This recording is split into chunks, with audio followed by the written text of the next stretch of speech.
সুপ্রিয় দর্শক শ্রোতা ভাই বোন, যাকাত সম্পর্কে একটি প্রশ্ন অনেকেই করে থাকেন, আর সেটি হলো, কারোর কাছে যদি 7.5 ভরি বা 85 গ্রামের কম পরিমাণে স্বর্ণ থাকে, অর্থাৎ এই পরিমাণ স্বর্ণ থাকে যে স্বর্ণের নেশাব পরিমাণ না হয়, 5 ভরি, 3 ভরি বা 4 ভরি, এক কথায় স্বর্ণের নেশাবের চাইতে কম, 7.5 ভরির চাইতে কম স্বর্ণ থাকে, একই ব্যক্তির কাছে যদি আবার নগদ অর্থও থাকে, সেই নগদ অর্থ বা নগদ টাকা যেটা রয়েছে সেই টাকাটাও যদি আবার জাকাতের নেশাব পরিমাণ না হয়, তাহলে এই ব্যক্তির কি জাকাত দিতে হবে কি না? আমরা দেখি পৃথকভাবে স্বর্ণ দেখলে স্বর্ণ তার নেশাব পরিমাণ হয়নি, আবার টাকার দিকে তাকালে টাকাও পৃথকভাবে তার নেশাব পরিমাণ হয়নি।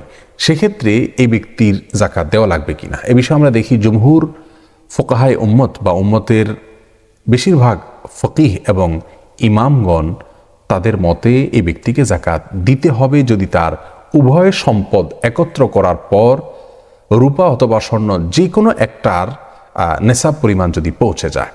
কথার কথা, কারোর কাছে 3 ভরি স্বর্ণ রয়েছে, তাহলে 3 ভরি স্বর্ণের যদি বিক্রয় মূল্য 1.5 লক্ষ টাকা হয় কথার কথা, সেই সাথে তার কাছে যদি 20,000 টাকা থাকে ক্যাশ, তাহলে সব মিলিয়ে তার 1,70,000 টাকা হলো সম্পদ। এক্ষেত্রে তাকে দেখতে হবে এই 1,70,000 টাকা দিয়ে তিনি অন্তত 52.5 তোলা রূপা কিনতে পারেন কিনা। স্বর্ণের যে নেশাব সেটা তো পূর্ণ হবেই না কোনোভাবে। যদি রূপার নেশাবও পূর্ণ হয় এই সম্পদ দিয়ে, এই টাকা দিয়ে, তাহলে সেক্ষেত্রে তাকে জাকাত দিতে হবে শতকরা 8% হারে। রূপার নেশাব যেহেতু পূর্ণ হয়েছে, অতএব তার উপরে জাকাত আবশ্যক হয়েছে, অর্থাৎ স্বর্ণ অথবা রূপা যে কোনো একটার নেশাব পূর্ণ হলেই তাকে জাকাত দিতে হবে।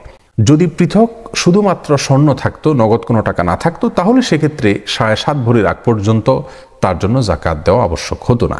কিন্তু যখনই স্বর্ণের সাথে নগদ অর্থ যুক্ত হলো, তাহলে দুইটা মিলে, অর্থাৎ স্বর্ণের বিক্রয় মূল্য এবং নগদ অর্থ দুইটা মিলে যদি রূপার যে নেশাব সেটার পরিমাণও হয়, তারপরেও পরিপূর্ণটুকুর জাকাত দিতে হবে।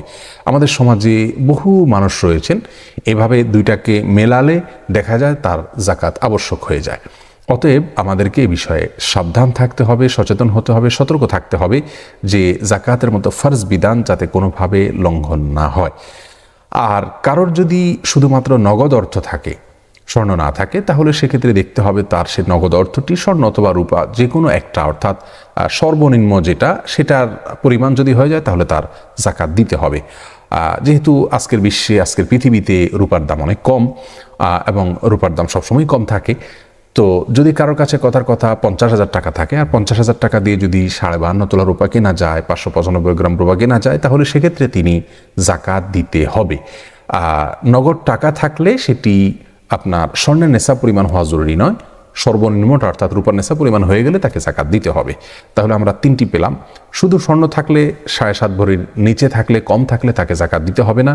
স্বর্ণের সাথে যদি টাকা থাকে, তাহলে স্বর্ণের বিক্রয় মূল্যের সাথে টাকাকে মিলিয়ে যদি রূপার নেশাবকে টাচ করে তাহলে জাকাত দিতে হবে। যদি রূপার নেশাব পরিমাণ না হয় তাহলে জাকাত দিতে হবে না। কথার কথা, কারোর কাছে আধা ভরি স্বর্ণ আছে যার বিক্রয় মূল্য উপমাস্বরূপ 25,000 টাকা, আবার নগদ 5,000 আছে, সব মিলিয়ে 30,000 টাকার মালিক, তাহলে 30,000 টাকা দিয়ে 52.5 তোলা রূপা কথার কথা কেনা যায় না, তাহলে এই ব্যক্তির উপরে জাকাত আবশ্যক হবে না। আর যদি 52.5 তোলা রূপা কেনার মতো সম্পদ হয় তার স্বর্ণ এবং নগদ টাকা মিলিয়ে, তাহলে পুরাটার জাকাত দিতে হবে শতকরা 2.5% হারে। আর নগদ টাকা এটা যদি রূপার নেশাব পরিমাণ হয়, তাহলে সেক্ষেত্রে তার জাকাত আবশ্যক হবে। এই হিসাব করলে আমাদের সমাজে কিন্তু বহু মানুষের উপরে জাকাত দেওয়া ফরজ হয়ে যায়, আবশ্যক হয়ে যায়। আল্লাহ সুবহানাহু ওয়া তাআলা তার এই মহান এবং গুরুত্বপূর্ণ বিধানকে অক্ষরে অক্ষরে কোরআন এবং সুন্নাহ মোতাবেক আমাদেরকে পালন করার তৌফিক দান করুন। জাযাকুমুল্লাহু খায়রা। আসসালামু আলাইকুম ওয়া রাহমাতুল্লাহি ওয়া বারাকাতুহু।